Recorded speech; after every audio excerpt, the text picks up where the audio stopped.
안녕하세요, 케빈입니다. 어느새 3월이 찾아왔습니다. 지난 시간까지 개발자 로드맵 이야기를 마무리하고 이번 시간부터 새로운 이야기로 찾아뵙게 되었습니다. 이번 시간부터 진행할 이야기는 디자인 패턴입니다. 디자인 패턴은 중고급 개발자가 되기 위해서 반드시 알아야 되는 중요한 객체 지향 설계 기법인데요.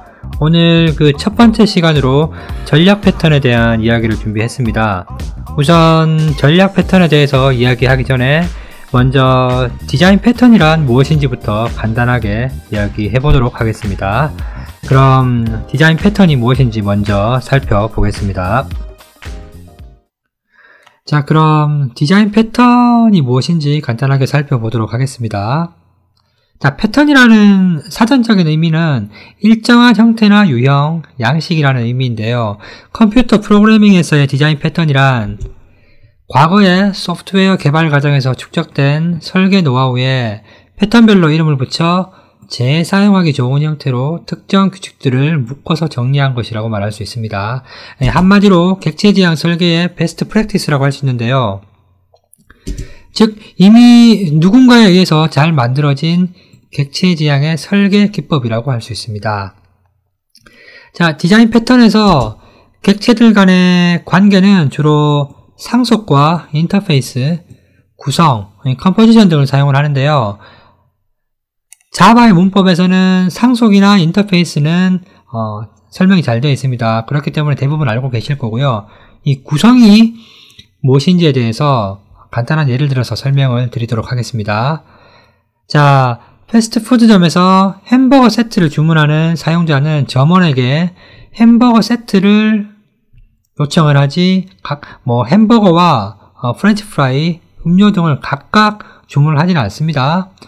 마찬가지로 객체들 간에도 이 햄버거 세트 객체를 사용하는 사용자 입장에서는 햄버거 객체와 프렌치 프라이 객체, 그리고 음료 객체 등을 각각 생성하지 않고 햄버거 세트 객체 하나만을 생성을 하게 되는데요. 이 햄버거 세트 객체는 햄버거 객체, 그리고 프렌치 프라이 객체, 음료 객체를 내부에 포함을 하고 있습니다. 이렇게 기존에 이미 만들어져 있는 객체들을 조합을 해서 새로운 객체를 만드는 방식이 바로 컴포지션이라고 할 수 있습니다. 자, 아무튼 개발자나 설계자로 한 단계 성장하기 위해서는 디자인 패턴을 필수적으로 학습을 해야 됩니다. 자, 디자인 패턴에 대해서 간략하게 살펴보았으니 다음 장에서 전략 패턴에 대해서 한번 살펴보도록 하겠습니다. 자, 그럼 지금부터 전략 패턴에 대해서 살펴보도록 하겠습니다. 전략 패턴이란 런타임 시에 특정 행동이 수행되도록 하는 디자인 패턴인데요. 이 특정 행동이 바로 전략이라고 볼 수 있습니다. 전략 패턴의 구성 요소는 크게 세 가지로 나눌 수 있는데요. 먼저 첫 번째로 전략을 실행하는 전략 객체가 있습니다. 자, 전투에서 승리를 하기 위해서 보통 다양한 전략들을 구사하는데요. 이렇게 전략들은 변할 수가 있죠. 전략 패턴에서도 마찬가지입니다. 전략 객체는 변하는 것에 속하는 것이고요. 그리고 다음으로 이 전략 객체를 사용하는 사용자, 즉 전문용어로 컨텍스트라고 하는데요. 이 컨텍스트라는 것은 우리말로 해석을 해보면 일정한 흐름을 가지고 있는 문맥이라고 말을 할 수 있습니다. 이 일정한 흐름을 가지고 있는 문맥은 즉 변하지 않는 것이라고 볼 수 있습니다. 객체 지향에서는 변하는 것과 변하지 않는 것을 적절하게 잘 분리하는 것이 상당히 중요한데요. 언제나 객체 지향 설계를 할 때 변하지 않는 것과 변하는 것을 분리하는 것이 기본 원칙이라는 것을 염두에 두시기 바랍니다. 그리고 세 번째 요소로 이 전략 객체를 사용자에게 컨텍스트죠. 이 컨텍스트에게 공급하는 클라이언트가 있습니다. 자, 스프링 프레임워크 같은 경우에는 어떤 객체를 클라이언트가 다른 객체에게 어떤 객체를 공급하는 것을 주입이라고 합니다. 즉 디펜던시 인젝션이라는 DI라는 용어를 많이 사용을 하죠. 이렇게 전략 패턴의 구성 요소는 이 세 가지가 있는데요. 단순히 텍스트로만 설명을 드리면 어떤 내용인지 이해하시기가 쉽지 않을 수 있습니다. 그렇기 때문에 다음 장에서 클래스 다이어그램을 살펴보면서 자세하게 설명을 드리도록 하겠습니다. 자, 그럼 전략 패턴의 사용 예를 한번 클래스 다이어그램으로 살펴보도록 하겠습니다. 앞서 전략 패턴의 세 가지 구성 요소는 전략과 그리고 전략을 사용하는 사용자, 즉 컨텍스트죠. 그리고 전략을 제공하는 클라이언트, 이렇게 세 가지로 구성된다고 말씀을 드렸는데요. 전략은 변할 수 있는 것이고요. 전략 사용자인 이 컨텍스트는 변하지 않는 것입니다.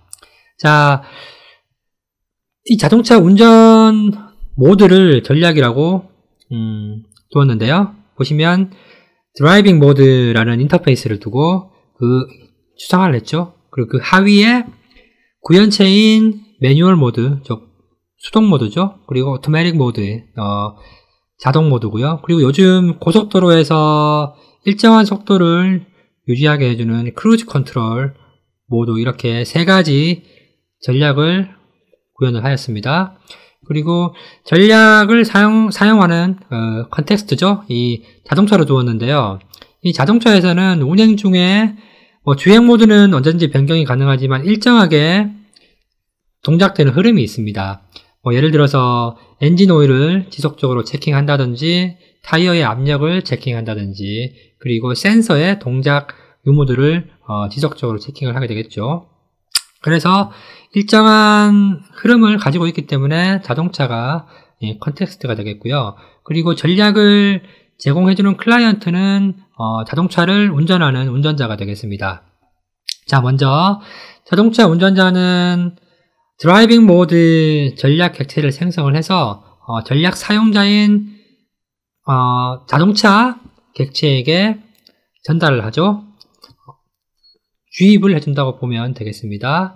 자, 이렇게 클래스 다이어그램으로 살펴본 자동차 운전의 예를 직접 코드상에서 어떻게 구현을 하는지 한번 살펴보도록 하겠습니다.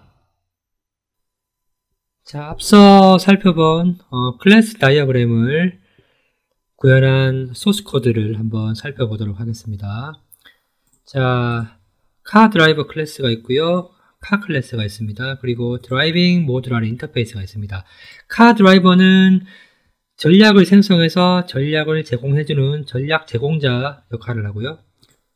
카 클래스는 이 제공받은 전략을 실행시키는 전략 사용자라고 할 수 있습니다. 그리고 드라이빙 모드 인터페이스는 전략을 추상화한 인터페이스라고 할 수 있고, 매뉴얼 모드, 오토매틱 모드, 크루즈 컨트롤 모드는 이 드라이빙 모드를 구현 클래스입니다. 자, 한번 카 드라이버에서 실행되는 소스코드 흐름을 한번 살펴보도록 하겠습니다. 먼저 카 객체를 생성을 해서 차량에 시동을 걸게 됩니다. 그리고 첫 번째로 오토매틱 모드 객체를 생성을 하는데요. 이 전략이 되겠죠? 이 해당 오토매틱 모드 전략을 카 클래스의 무브카 메서드에 전달을 하게 됩니다. 자, 무브카 메서드를 잠깐 살펴보도록 하겠습니다. 자, 이 무브카 메서드가 실제로 전략을 제공받는 컨텍스트가 되겠는데요. 예를 들어서 차량이 드라이빙 모드를 전달받아서 움직이기 전에 타이어 공기압을 체킹하고 실내 온도를 체킹하고 엔진 오일을 체킹을 한다라고 가정을 하겠습니다. 그렇게 되면 이 드라이빙 모드가 바뀌면서 실제 주행 모드가 바뀌기 전에 매번 이런 항목들을 체킹을 하게 되는데요. 이게 바로 아마 일정한 흐름을 가진다. 즉 일정한 문맥, 즉 컨텍스트죠. 일정한 흐름을 가지는 컨텍스트라고 볼 수가 있겠습니다. 이런 체킹이 끝나고 나면 전달받은 드라이빙 모드에 설정을 하게 되겠죠. 자, 다음으로 운행 도중에 크루즈 컨트롤 모드 객체를 생성해서 역시 카 클래스의 move 카 메서드에 전달을 하게 되면 크루즈 컨트롤 모드로 운전을 하게 되겠죠. 마지막으로 차량의 엔진을 종료해서 운행을 종료하게 되는데요. 실제 한번 실행을 한번 해보겠습니다. 자, 보시면 시동이 걸리고요. 자동 모드로 먼저 운행을 시작하고 중간에 크루즈 컨트롤 모드로 운행이 바뀌게 됩니다. 그리고 마지막으로 엔진을 종료해서 차량 운행을 정지를 하게 되겠죠.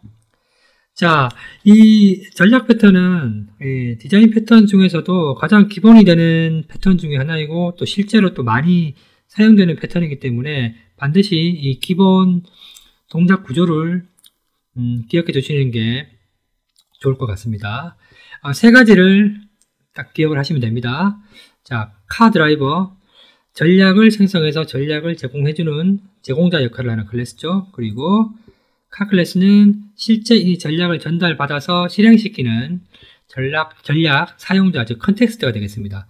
그리고 드라이빙 모드는 전략을 추상화한 인터페이스죠.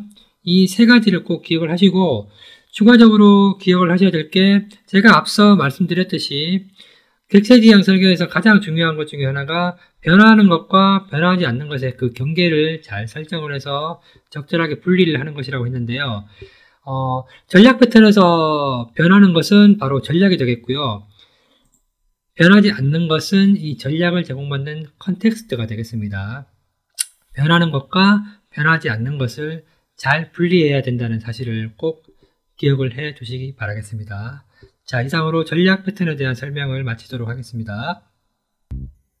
자, 다음 시간에는 이 템플릿 콜백 패턴에 대해서 한번 알아보도록 하겠습니다. 이 템플릿 콜백 패턴은 전략 패턴을 기반으로 하기 때문에 전략 패턴과 매우 유사하지만 또한 그 차이점이 존재를 합니다. 다음 시간에 어떤 차이점이 있는지 한번 살펴보도록 하겠습니다.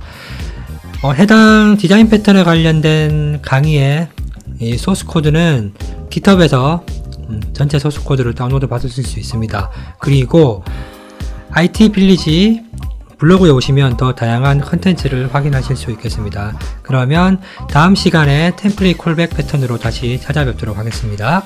감사합니다.